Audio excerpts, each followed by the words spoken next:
Hello and welcome to Blockchain Gaming World Daily with me, Jon Jordan. So this is the Sandbox, as you can see.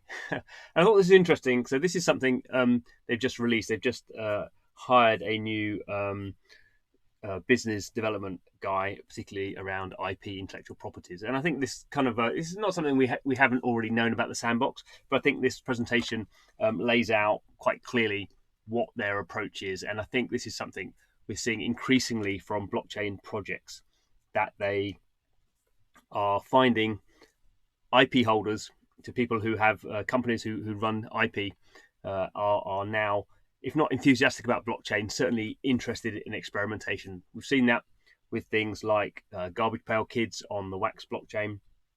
We've seen that with actually Sandbox has done an announcement with Care Bears. It seemed a bit odd at the time. Dr. Zeus has done an announcement with Dapper Labs.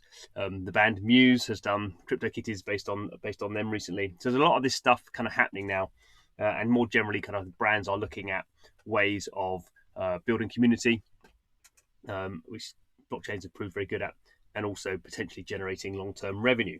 So the Sandbox is this. We can see here what the idea looks like is you have some of this land. It's an NFT token, and then you can create worlds on it. So you then can create your own voxel 3D items and put them in there, or you can buy things from the marketplace, and then you can create little environments.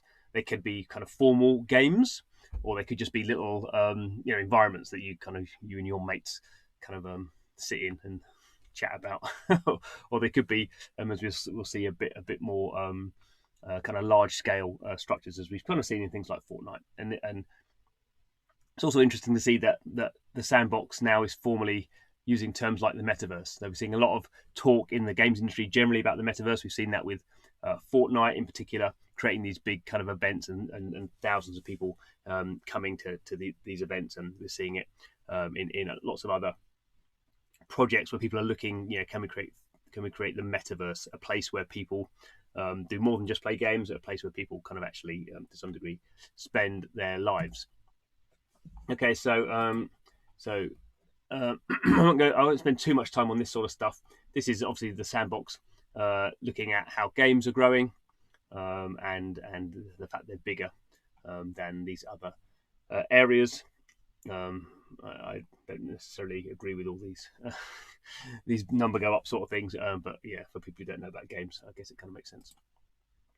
So they're trying to look here at particularly brands like to know what kind of age groups they're focusing on, and everyone likes young, even though young doesn't have any money anyway. We're seeing here millennials obviously spend a lot more time online than older people. So that's just what they're highlighting there. And I think it is true that younger players understand concepts like digital ownership and digital assets and virtual worlds, and you use your credit card to buy things in a game rather than buying physical things. Okay, so this is not non-blockchain stuff. So the Sandbox is just pointing out that the IP is big in games anyway. Not chosen some interesting examples here. So the Kim Kardashian game was really big. The Katy Perry game was a disaster.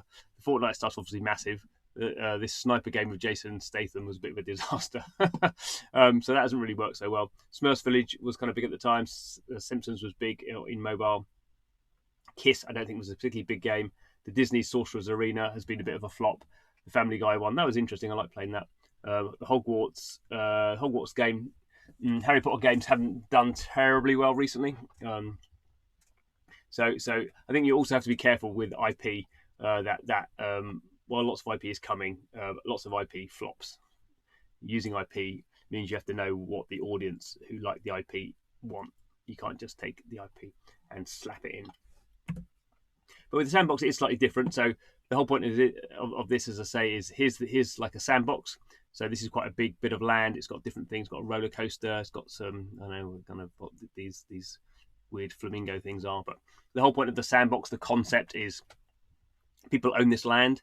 They're creating games in there. So this is like some sort of motorcycle game. Looks like it's going on there. They can meet their friends in this land. They can trade items. There's an in-game currency called Sand, which is an Ethereum-based token, which is actually out now. You can go and buy that on Uniswap. And there's an idea of play to earn, which a lot of blockchain games bang on about. That just means you can kind of potentially earn some money. You can't necessarily live on that. Obviously, it's not a job, but potentially there's a way of moving value around. So that's what the Sandbox has always kind of gone on about. And it is interesting. So it does have these brands, and kind of slowly it's kind of crept up on us. Now, most of these brands, it's kind of interesting they've chose the ones they're showing here, because most of these brands are already games. Obviously, Atari, Square Enix, pretty well known. And most of these ones are actually blockchain games. So Delta Time, Fun Delta Time, CryptoKitties, League of Kingdoms, Axie, Battle Racers, they're all crypto games. So no surprise that they're in there. Square Enix is an interesting one. They've always been fairly positive on blockchain, actually, though they've never announced anything. But this is, remember, this is a presentation for IP holders. So this is the interesting one here. 50% revenue share.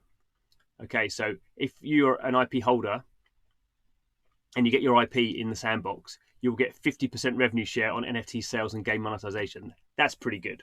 I don't know how IP generally works in terms of the share, but we don't know how big the Sandbox is going to be. But 50%, if I'm an IP holder, I like the sound of that. So Care Bears have done a big thing. That's the biggest IP really that they've launched in the Sandbox. You can buy Care Bear Bears NFTs. And Care Bears have got 50% of that revenue, and presumably will get a proportion of the trading when those NFTs are traded by players. So that's pretty cool, and that happens forever as long as the Sandbox and Ethereum are running. They also get some of this land, so you can get a kind of your logo in there, which doesn't mean very much, but you can build community in there. So that's interesting. So we can see here, this is some of the land. So far. There will be in total, it's fixed 166,464 land parcels. Some of them are bigger than others. So the total value at the moment is $22 million. The price is actually going up of these things. They're selling more and more of these things off, and we can see already, here's the example that was used. Here's an big Atari block of land, and they can build put Atari games in here. There's a Roller Coaster Tycoon roller coaster. There's these little, they can't really see them, but there's little arcade machines you can play these games on. And we're seeing a lot of other, so there's a roller coaster one as well up there as well. There's a Pong one. We're seeing this is famous guy in the blockchain world called Whale Shark. He owns a lot of art NFTs in particular, so he's got his areas. He can probably show off his artwork. And we're starting to see, it's not launched yet. It'll be interesting to see how this plays out.